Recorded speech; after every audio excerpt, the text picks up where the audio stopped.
This month on Mainsail, we've come to northwest France for the start of the grueling solo non-stop charge around the planet that is the Vendee Globe. In part one, we had a quick rundown of who the favourites for this edition of the race could be. The main criteria we looked at was experience. But in this edition of the Vendee, there's something else at play. It's to do with technology, and it could be an absolute game changer. We've seen them revolutionising the America's Cup. They've been the next big thing in yacht design for some time, and they've finally made it onto these ocean-going monohulls.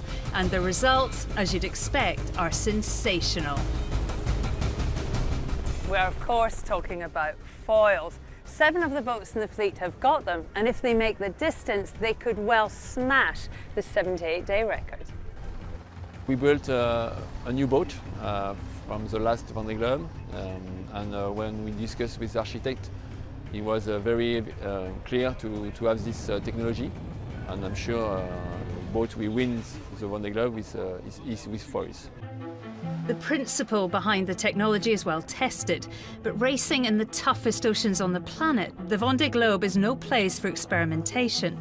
It's the first time foiling boats have raced non-stop around the world, and the eyes of the sailing industry are firmly fixed on this edition of the race. What are the advantages of having these type of foils on a monohull like this?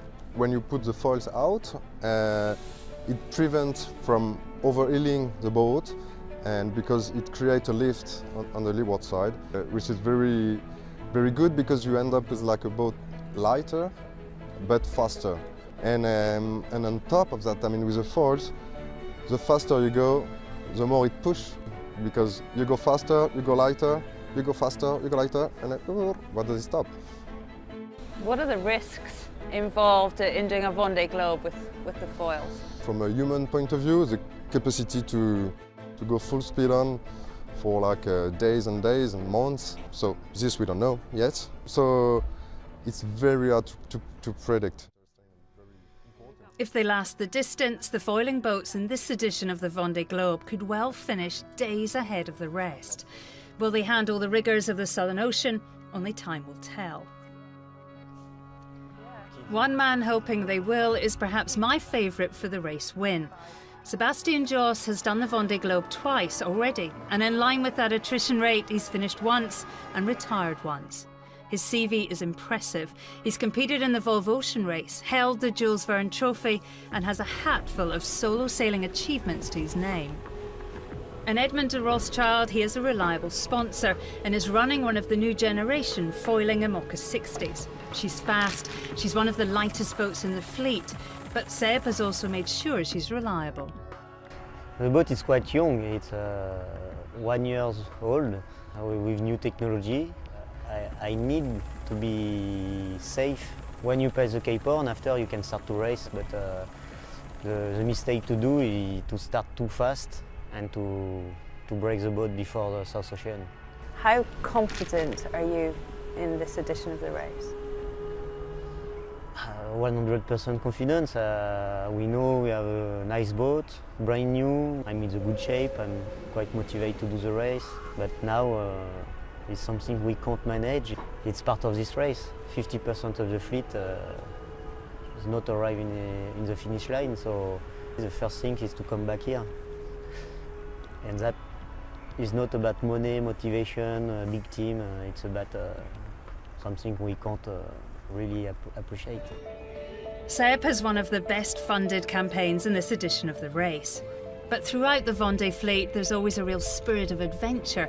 And at the other end of the spectrum, there's plenty of sailors taking on the challenge in older, heavier boats for the love of the enterprise, the thrill of the endeavour.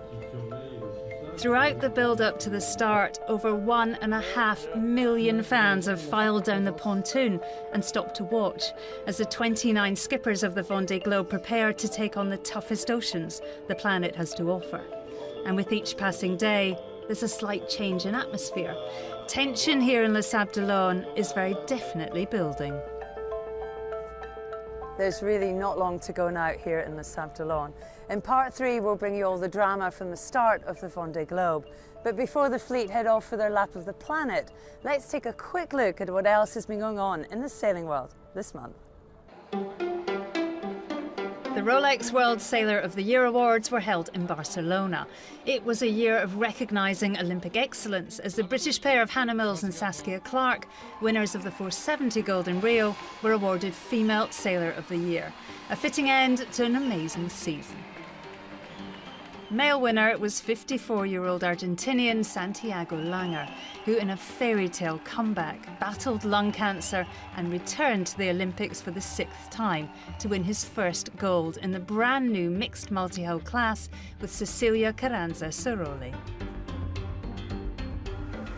Sir Ben Ainsley's Land Rover BAR won the final America's Cup World Series event in Fukuoka, Japan. The team had gone into the event with a 14-point lead in the overall rankings.